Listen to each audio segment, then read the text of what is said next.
Aloha from Kilipohe, Ike Kanilaho, Halepoha ko.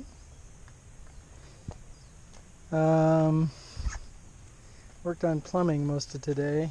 I meant to go and get some. These guys have been all over the hale.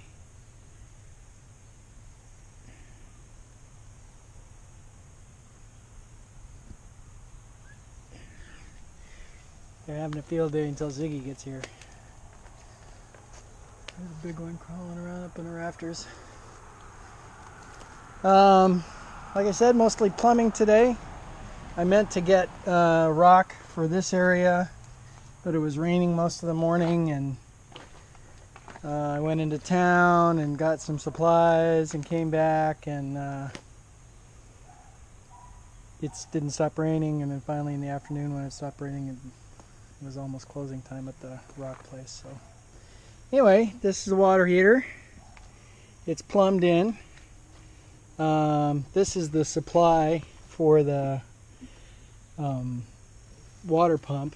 So right now we have pressure water going to the water heater, and then a hot water line going back. One goes to the sink, and then the other one comes over here. You know, it's not hot water. It's just it's probably just going to be sort of lukewarm. But sorry. Attach that baby on there. Check to see if this thing is on. Put the on switch and turn the valve on. There you go. You got yourself a shower. An outdoor shower. Isn't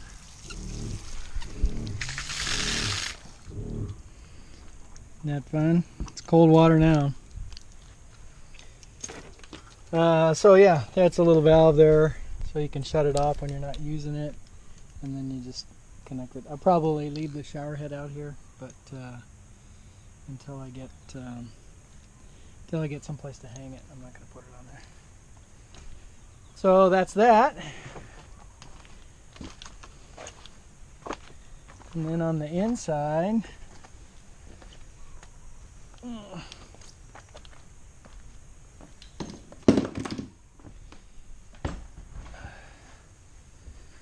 the water pump is there as it was before, but now it's plumbed in. So this tank here is supplying water for the hale right now. It's just that's what I normally get at the spring for drinking water. But the pump comes off here. Check for leaks. It was leaking earlier.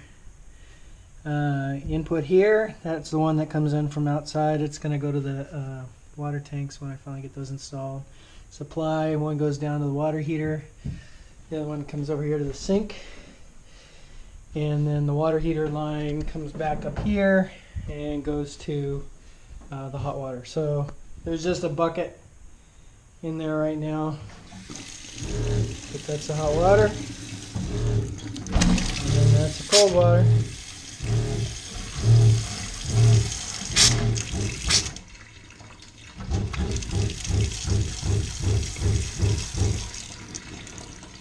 You could use an accumulator tank, I'm sure. Maybe I'll try to cobble one together. It wouldn't be too hard, but it would be nice to have some, so it doesn't do that pulsing. That's annoying. This is a super heavy duty pump. It came off a Spectra water maker, so I don't imagine it'll be much of a problem. It's super high pressure. The weird thing was when I first installed it, this is a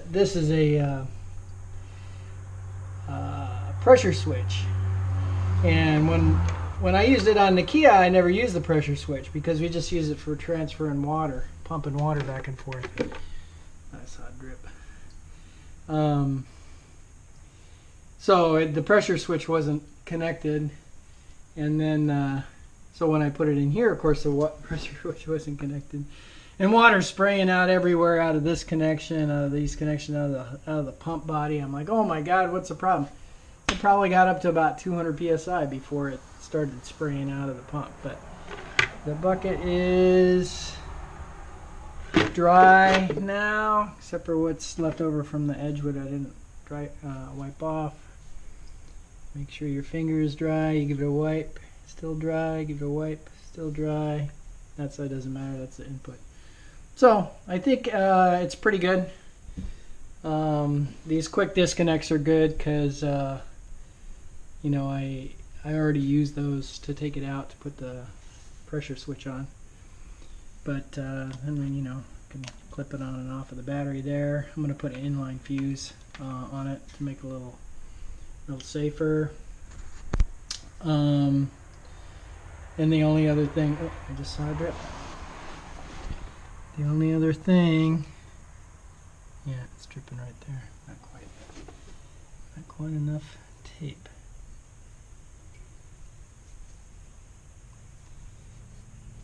I don't know. I don't really plan on leaving this connected all the time, so maybe it's not such a big deal if it just leaks a little bit. The question is, where is it leaking from? Okay, well, I'll figure that out later. So that's some pressure water sorted. The sink is just sitting here. You know, I can pull it up if I want, but it's a pretty good fit. So I think maybe I won't even bother bolting it down. Home Depot doesn't have any of the little clamps that you use to clamp this down with. And it's not terribly flat anyway. I did have to put another piece of wood in there to support the edge. This plywood wasn't quite strong enough. I have to tack that down there. But it's alright, you know. I mean, for what it is, it's fine. And nice little view. A little bit of working area for the kitchen. I got my stove. That all works. Make coffee in the morning. And now I can do the dishes. As long as I don't mind taking out the water. So, didn't do anything else today. Oh, I did nail in this light switch box. That'll be for the lights. I'm gonna get them wired up. The wiring for that'll you know, go up here, probably along that header there, along there. One lead for the LEDs. I went through this yesterday. One lead for the LEDs will be there, and then another one from there.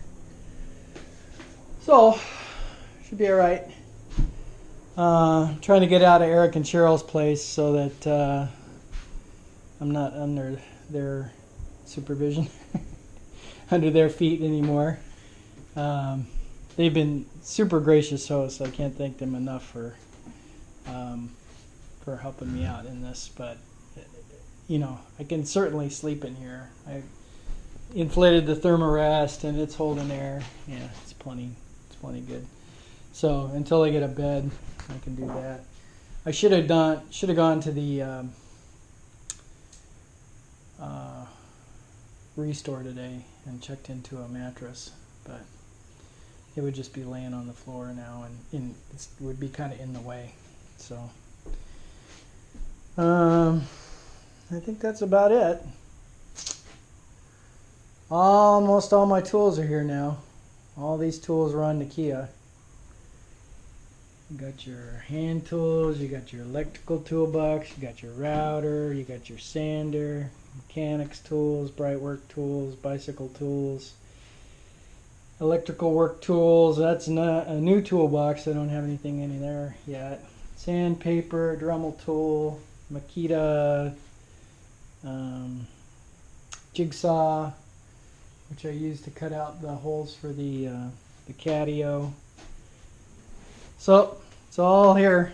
The only thing I take back at night is the generator, the chop saw, the compressor, and the nailers. I don't leave those here. Too valuable. Okay, well, that's it for now. Gotta figure out why this thing is leaking. So, talk to y'all later. Bye-bye.